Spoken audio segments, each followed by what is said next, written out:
ভাই হ্যাঁ আমি একটা জাদু শিখছি। কি জাদু শিখছো? আমি আপনার পকেটে কি কি আছে এটা নারীকে কয়ে দিতাম।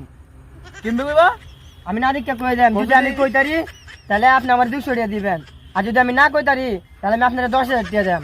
আচ্ছা ঠিক আছে রাজি রাজি। আপনার এক পকেটে আছে 1000 টাকা, আর একটা আছে বাটন ফোন। হইছে না আমার এক বড় অত্যাধিক আছে, আর আমার একটা টাই স্মার্টফোন আছে। তুমি পাচ্ছ না?